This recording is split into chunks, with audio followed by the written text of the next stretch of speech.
Rugazi ku birometero 2000 iminota 5 n'amasegonda 20 na rimwe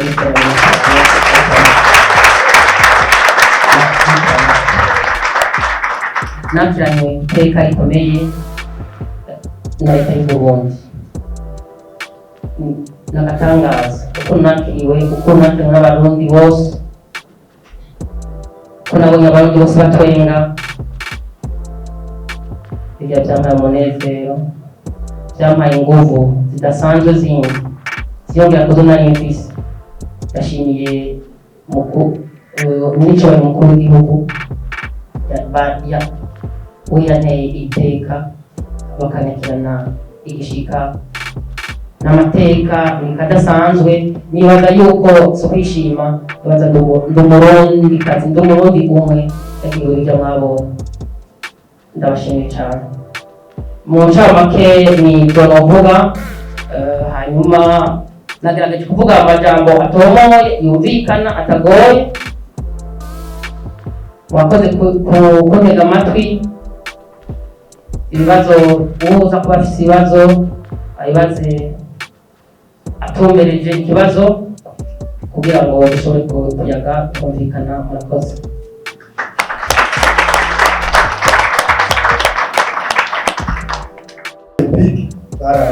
baravuye ko disqualifié kubera ikosa babagize. Nagomba kubaza rero Francis, nagomba kubaza wari disqualifié ubwaje kubera ikosa cyangwa kubera aba disqualifié bo bagisunze cyatumye bakura ku metero 800 kugira ngo ugire ikindi kirere. Ubagize babibona cyangwa ngo babarire kimwe. Ikindi kibazo nagomba kubaza muri wese ndazi ko muri aba Olympia, mbega imfashanyo ya solidarité olympique ifasha ku athlete cyane mbere ya Jeux olympiques. Ubu umaze kubona amanima yo guparticipa cyangwa muba akitwara zibiri. Urakoze. Nitwa Love Promoter, baba Love Promoter. Ukorera Top News TV. Ikibazo cya mbere ndagiye nakibaza Francine, mbega umuvyeyi wawe yavyagiye gute mu gihe mwatangura kujya mu byo kwiruka muri atletisme? Yavyagiye gute? Mwatubwiye ati mwaratanguye gukina football ariko ubandanyiriza muri atletisme. Ariko nizere yuko byose bisa nk'ibisa n'ubwo bigasa. Ikurikira nicyo muri Buyapani twarabonye yuko hariho mwakoze akosa muri abantu babiri, ariko umwe niwe bavugiye ararengana, ariko niwe yari yakoze ikosa rinini paraporo y'iwanyu. Bituma haza icyuka kibi hagati y'abavutwa cyangwa bari kumari kumwe icyo gihe. Navuga nka Sino ego kuko mwaragaragaje n'agashavu ku rubuga ngurukanabumenyi rwanyu. Twarabibonye aho wanditse urwandiko atari rutoyi cyane, abayibonye ndibaza barabibonye kandi byari mu bibabaje cyane rwose, aho bahize waragushinze icyo gihe ntibigeze bamuronka. Hoho kugeza kuri ino saha umubano wanyu uhagaze gute? Ego hama ugishika mu gihugu cy'u Burundi waratanze ikiganiro gitoyi aho wavuze yuko nimba umuntu adashobora gukunda inkino ntabogozwe, bisigura yuko ushaka yuko abantu cyangwa abari abagutwara babongereza ingufu mu gikorwa cyabo. Hoho bagiye gukora iki? Mwarakivuganye ko nabo icyanyuma twarabonyeho ibinyamakuru byo mu Rwanda bimwe bivuga yuko harimo abantu bakomeye cyane muri entertainment yo mu Rwanda bavuga ngo Francine Niyonsaba ngo ni Umurundi ngo ni Umunyarwanda. Sinzire icyo kibazo yuko aho bari impamvu babishyize cyangwa ko bari bakora no kugira amazu nk'uko babivuga abantu. Murakoze. Nitwa Niyonizeye, nkorera imenyeshamakuru Gisha TV. Ikibazo nerekeza kuri Francine. Muri 2017 twarigeze guhurira kuri tele ya football mu Kayongozi, lycée communale Kayongozi aho ariko urigisha urwaruka ukwigisha ku bijyanye na atletisme yuko bakoze impano zabo ntibanyure ibitaro zabo bakaza muri uwo mwuga ariko ntiturabona intambwe urwo rwaruka rugezeko muri iyi so umugambi wawe warameze gifashe gute. Akabazo ka kabiri, Francine uriko urabikora neza mu guserukira abigeme mu guserukira ndetse igihugu mu makungu, uba uriko ukora iki kugira ngo uzoronke abandi bigeme baguserukira mu minsi yose? Ikibazo cya gatatu, Francine ntitumenyereye kumubona agaragara yambaye nk'abigeme b'abarundikazi, woba ndavuga nk'ijipo amakanzu canke ibindi biranga umwigeme woba baravyigeze cane. Ikibazo ca nyuma, abigeme benshi baratinya kuja mu mahiganwa canke muri vya atletisme kubera yuko babona abari mu mahiganwa uko bambara batinya kutitura imico y'akaranga n'Uburundi, wobahanura iki? Ashiza sabumurira radio televiziyo Isanganiro, reka ndamise Francine hamwe ndamise urongoye ishyirahamwe rya atletisme mu Burundi kwizera ndamutse namwe bwamenyesha amakuru ku bitavye kino kiganiro kidasanzwe cya Francine Bosaba. Siba guteba ikibazo cya mbere ashobora kwishurwa na Francine cyangwa na urongoye federation. Francine gushika tuvugana umaze kuba ushika ku rwego rukomeye cyane, rero cyane hirya y'ejo urashobora kukuguruka. Nari kubaza ku bwanyu niki mubona gikenewe kugira ngo ejo cyangwa hirya y'ejo tuzobone abagiye gusubira Francine kumbura bise byishyuza kutubyagera kucokera kuko umaze kuba uja mu makompetisiyo akomeye cyane ku isi. Hanyuma ikibazo kigira kabiri, mbega ku bwanyu mubona leta y'Uburundi yokora iki kugira ngo ukwibuka bibe novuga atletisme ibe nk'umuco w'Uburundi nk'uko tubibona ari ibihugu byinshi usanga kubera abantu bo mu ivyo bihugu bariko barigenza neza mu mukino kanaka baca usanga birashoboye gutunganya amahiganwa. Ku bwa Francine leta y'Uburundi mubona yokora iki cyane nk'akahe kamo mu itera kugira ngo atletisme ibandanye itera imbere? Ikindi kibazo aricyo cya nyuma, mbega ni nk'izihe ngorane cyangwa ibibazo mubona biba bihanze atletisme y'Uburundi? Murakoze. Mu myaka itatu imbere Francine Niyonsaba tumwitegeye n'igahiga canke ijyare ya nyuma na madamu ndige canke y'akarani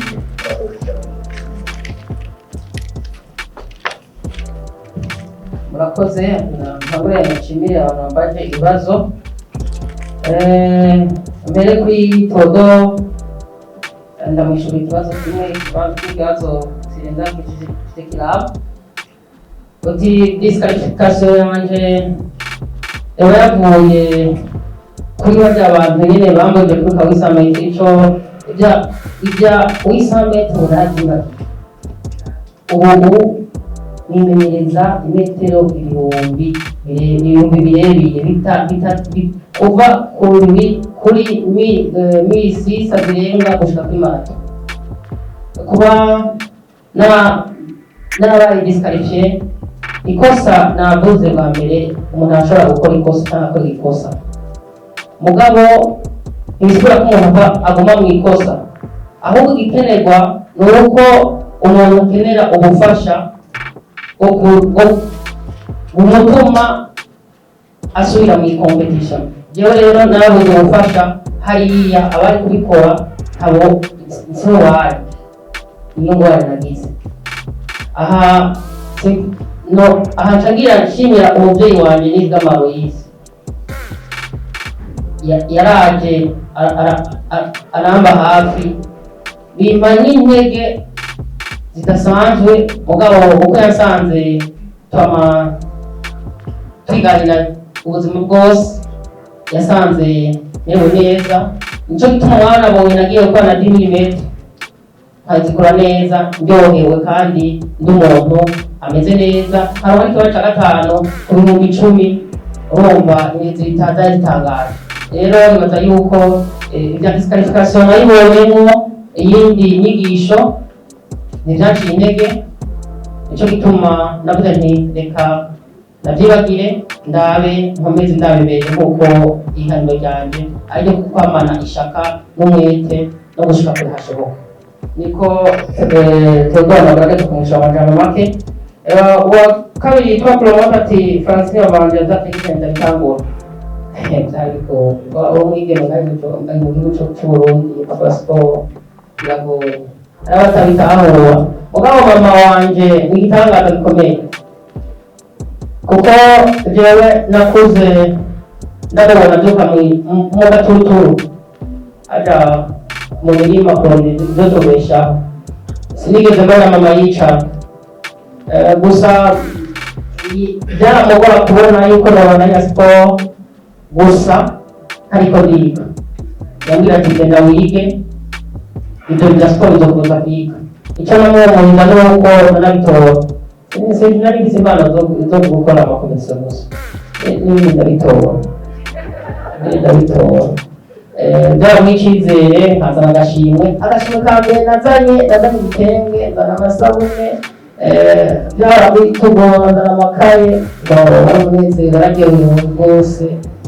Ndabona yuko ngize ngabanyije za ntego mama iyo yuko ntashobora kubandanya. N'abantu bose batanguye kumvuga ku maradiyo barabona yuko jewe inje nk'undi muntu kuko bagahitana babona nk'umusatsi. Byarashikaye mpagarara mbonye abantu ngiye muri antene mpagarara n'icyuya cabitse n'abanenga nkasubirira. Urumva ubu bararyohewe, yaraje bigurwa nawe nyene araryoherwa, arabona n'abantu batandukanye. Nibaza n'iteka kuri we, Imana ikomeze kumuzigama. Mwarakoze cyane mubyeyi, mwarakoze no kunshira mu ishuri.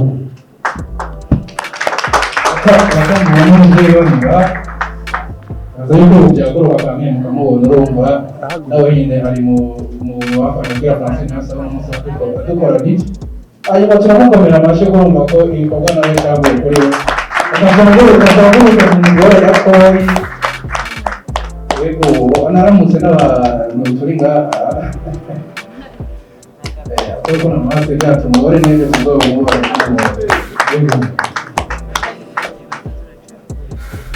Ibijyanye na preparation des Jeux Olympiques kabota ikibazo ndakikuru kuri ibi jewe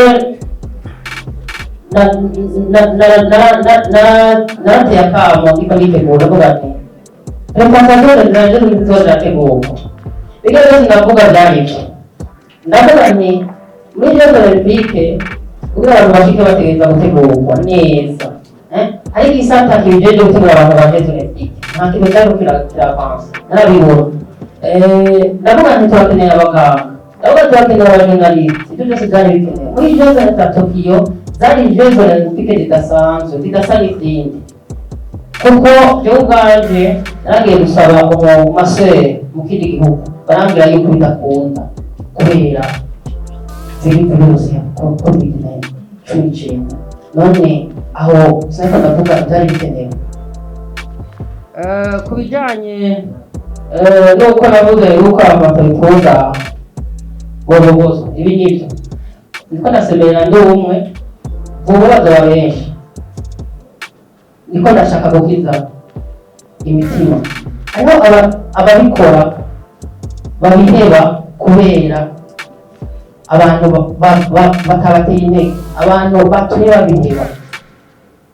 Rero nibaza yuko ubu siporo bw'ikire en general hari ababikora neza, hari abatabikora neza batabikunda. Ndabisubiyemo bakwiye kubogozwa kandi ibyo bikenewe kugira siporo itere imbere. hari ikibazo ntaka kumwishyura ko kuba yakimbajije aho nyine nibaza yuko atiyumviriye. Uwitwa Aline uti mu kago zajya muri 2017 nsi ahubwo waragize neza twabonye ikore akubwiye kuva mu kago gushaka ndambatsoro jewe ico nkora n'ubu bari mu kayo ngo ndafise groupe ihoza kwa amakompetition mugabo igikomeye uranda ukabikunda ugafasha abandi bomufasha. Aha ndahamagara urwaruka ukunze ibyo rukora, utabikunze hajya wifuza gushika n'ushobora gukunda kuko nuronka abagushigikira, ntushobora kuronka abagufasha ko ntibagira fondasiyo yo guherako. Urumva aha rero nibaza yuko fondasiyo ihera ku muntu akerekana icyo ashoboye. Yumva intege hama ku bijyanye no kuntu siporo yotera imbere, nibaza yuko ibyinshi bikenewe. Turakeneye ibibuga byiza kugira ngo ibyo biratworohera, hari kugira dushobore kuza turaronka aho dukorera amakompetisiyo heza, bidufashe no kuronka abantu babikunda benshi baronka imyanya mpuzamakungu.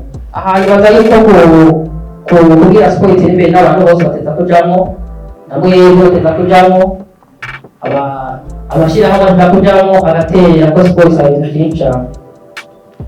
Aba yambarije nambaye ijipo, nambaye gutana ikibazo nipige nta gutana nabuze agenda duzo ariko nambaye gutana mu mashuri nambaye ibyo bandi bambara. Urumva aho ijipo sinoyirukana, ijipo sinoyirukana kabisa. Hanyuma uwitwa ikirere kuri radiyo isanganira ati ikintu gikenewe kugira siporo itegere, iki rero kirakomeye cyane nabo tubikunde. Hanyuma bamwe navuga bamwe bateza kubitunganya neza, ubitunganye neza. Urazi kuja muri Jeux Olympiques tutagira intambara ndetse ko Jeux Olympiques, urazi kuba ahantu tukinjira ahantu mbere nko winjiye mu hatagira dufise abantu babiteguye, birabaje biteye agahinda. Twagiye tutagira inkozi nziza, reka tumara amazi mu bantu bo ku isi, kuko utaryohewe n'uri sportif ushobora kuronka ibitaro by'Imana. Ubwo ni ukuntu ndababwiye biradutera kubatera intambwe, kuko kuva muri Jeux Olympiques tukaronka umuntu avuga yadufashije, ahubwo Imana imuhezagire yaduhaye impuzu za Jeux Olympiques zitanditse ko Tokyo 2020. Uyu muntu wese gushimirwa na leta kabisa, yarafashije rwose bikomeye. Nibaza yuko igikenewe ko bategura Jeux Olympiques neza, ni nkino zisumba izindi nkino ku isi, nta kindi kintu gisumba Jeux Olympiques. Aha turagenda muri Jeux Olympiques tudafise agaciro kabuti, umukozi agirwa n'intego. Leta yaradufashije iraduha agaciro kabuti k'amafaranga $300. Seno yategereza kuduha ko nayo nyine kuko irafise ukuntu yarabiteguye bateza kuduha. Mugabo turi muri Jeux Olympiques reka twatabaje uti niwe dushigikire mutwongereze, nta buryo. Batongeye $200 dushitse ngaho ibihumbi. None kweri mwebwe mwiyumviriye, wumva twagiye muri Jeux Olympiques zateguwe ku rwanjye. Jeux Olympiques ataziteguwe za 2020 twagiye tagira ishakoshi, nta shakoshi twagiye, ishakoshi baduhaye kudutwara mu bantu n'ukuri abantu amfite abantu ndavuga badakunda inkino, barakwiye vrema gufasha. Irahagoro dufise impano nyinshi mugabo ntibashobora gutera imbere abateza kudufasha batabidufashije. Hariho abafite impano zitandukanye extraordinaire, mugabo biragoye kuzishikana kure ata motivation. Aha na leta y'u Burundi ndayitakambira, nifuza yuko koza Francine benshi akaza benshi banduka kubyo nashitseko nibyo nifuza, mugabo bikagumuku biragoye. Leta nidufashe idufashe iduhe ibintu itegereza kudufasha ama infrastructure matodeganya ngaha hafi, dufashe ibijanye n'imyambaro n'agashiro kabote. Uravuga usanga biryoshe, ibisanga biryoshe, ugiye uryohewe byose bikora uryohewe, uryama neza ukarota imyanya gusa. Urumva aho n'uruhara rw'igihugu cacu gutera imbere. Abandi bihugu byaradusize, badusiga kubera iki? Badusumbya impano ziri nka mu Burundi n'abasakashwa zirigendera gusa. Ego nibaza yuko mu matama kibaje gusa pardon,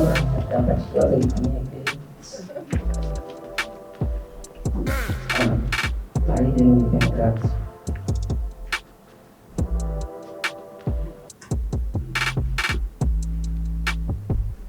Paris 2024. Hasigaye imyaka 3. Uno munsi ndi ngaha kuko ntasanzwe ise nimpeza kuryoherwa, zofata umwanya wo kwiyumvira ingingo zikomakomeye des décisions intelligentes zo gutegura Paris 2024. Ibintu yashyitseko n'intango, ise indoto zikuze guhera mu mwaka uza gushika 2024.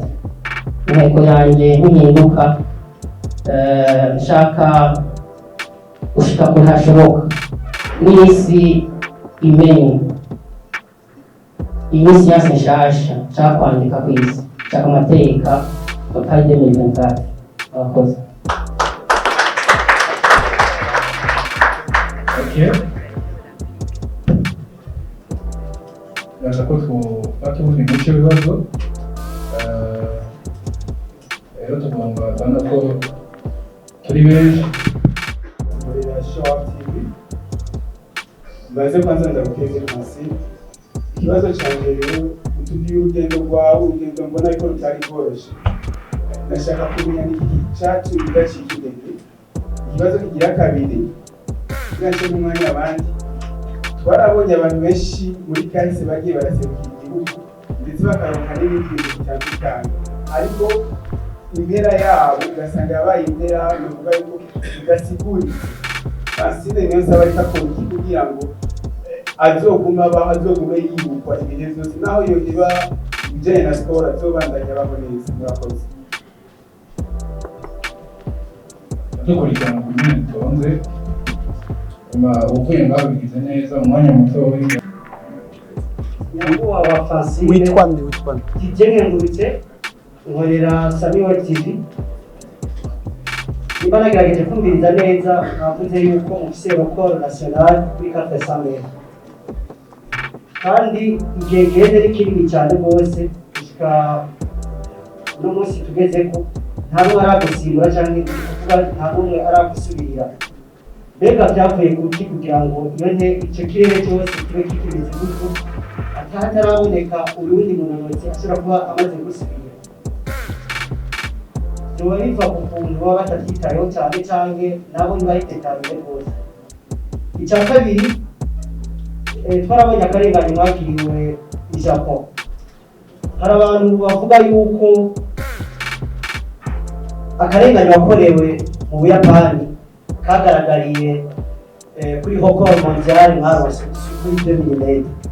Icyo kintu mukivuga kwiki? Hanyuma ugafata kuneza twarabonye ryari kuri réseaux sociaux nyakubahwa Francine niyo saba acisha akavideo kiwe ahamagarira amashyirahamwe yigenga yaba ari mu gihugu cyangwa na mpuzamakungu kugira ngo bashobore kumugera. mbega Francine niyo nsaba uko ntiyoba azimvye kuko imaje kubona ko uno munsi atari twakubona ko ejo hahise mbega Francine niyo nsaba ntiyoba azimvye cyane urashobora kuduhumuriza kugira ngo muri marketing ko wayivuze gusa amashyirahamwe cyangwa abafite amashyirahamwe ashobore kwegera byose shingiro akoze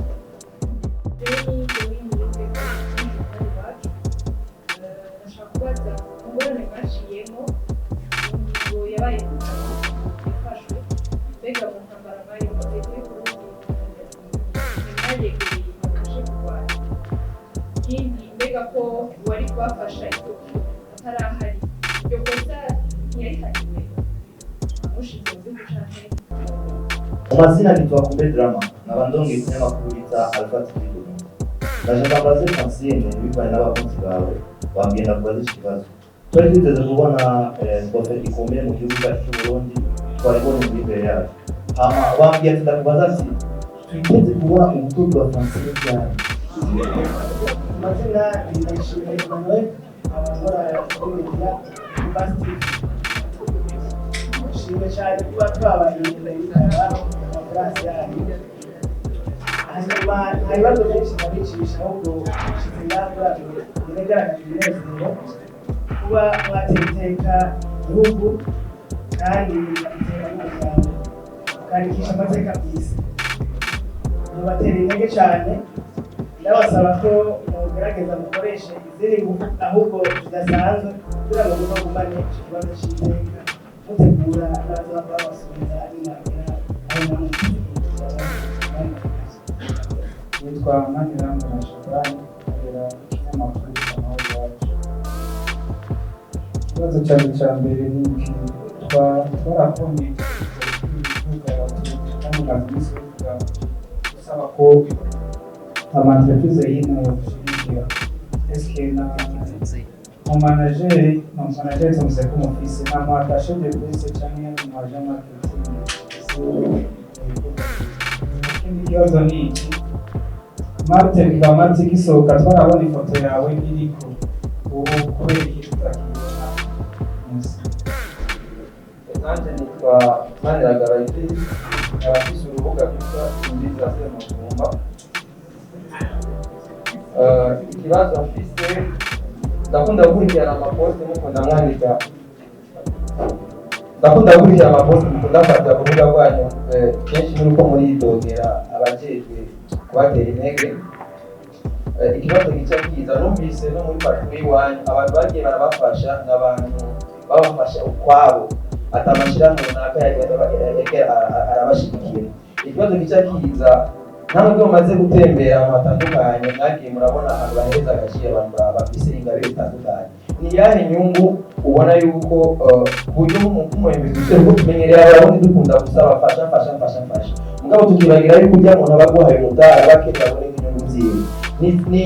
Ni cyahe kintu ubona muri wewe kiri mu kwiruka kwawe ku buryo umunyamidari yo gushyiramo inyungu hama nawe akagira akunguko kubera twarabonye n'abagiye kubakira mwaje ino twaraye kubuza abantu mu gisagara bateye amakinaje muri ville muga twarabonye umunezero. Nakahe gaciro ubona umunezero mu bantu ku buryo abantu bushiramo umutari ku buryo n'abanonotsi haba baririmbyi cyangwa abakini tosubira kwidoga mu twagiye ngo batatu basandorane cyangwa bagiye muga mukagenda amashira hamwe yamaze kubashiraho imitero twari mu nama mu mugamba aho batanze amata bagira ibindi kuburyo nyidogo igabanuka.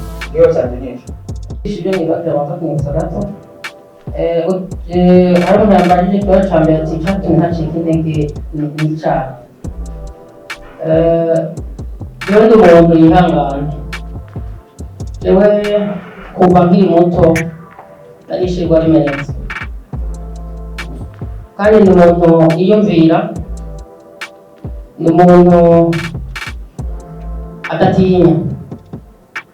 Je sinatinya uko byari bigoye nategereza niba uri gukora enseignement zishikana ibirometero 140 bishika 150 km par semaine.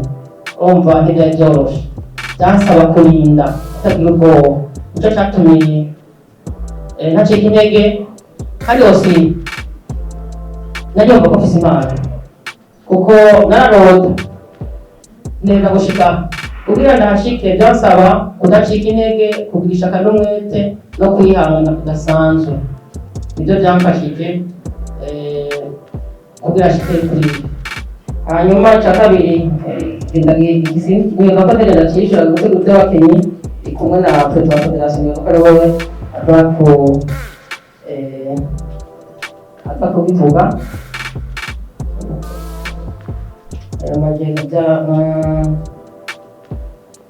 ku bintu by'abatonsubirira. Didier, ikibazo cyawe ibaza yuko byo ni ngaha ni muri siporo ni motivation personnel itangura ubwiwe, kuko biraruhisha biragoye nababwiye kare ko n'ibintu bigenda. Rero abantu ipfa babikunda ugaruka, ababyeyi nabo nyine babikundisha abana kuko siporo irashobora kukubera umugisha. Jewe siporo yarampindura ubuzima bwanjye bwose, ndabayeho neza, natoza umuryango, ndafasha naho mwemwe mbashoboye. Urumva yuko aba ari ikintu gikomeye, ubikunze urashobora gushaka kure. Ikindi ibintu bijyanye n'akarengane nabivuze nibaza yuko iki nacishuye ibintu bijyanye na marketing. Iki kintu rero kirakomeye cyane. Siporo ijyana na marketing. Amashyirahamwe yo mu gihugu yaba ya leta n'ayigenga, ntavuze amabanki, ni ukuri bari muri marketing, ifo bahindura isura y'ibyo bakora. Barasinziriye, abantu bazwi nibo bamenyekanisha ibyo bakora. Murabibona uburozi gasesha umuntu murakunda football, abantu bose muri ngaha musanga amasosiyete ariyo ari ku byapa, ariyo ari ahantu hose ariko habera inkino ku isi. Ni image nziza, bitanga image ya sosiyete. Rero ndampamagara cyane amabanki afise amahera, kuko siporo isaba amahera. Ushobora gushika ku udafise amafaranga biragoye kuko gusaba kwimenyereza heza, kuryama heza, kugira imodoka nziza, kugira inzu nziza. Ibyo byose bimwe bituma motivasiyo iguma yongerekana. Ntushobora gukora siporo ngo ushike kure utaryohewe, ukunda utabona neza, wiyumvira kure hashoboka. Rero birasaba uburyo ntibashigikire siporo, ababikora babone yuko bashobora kubikora bakabaho kandi bakabana batera imbere gushika aho bashaka.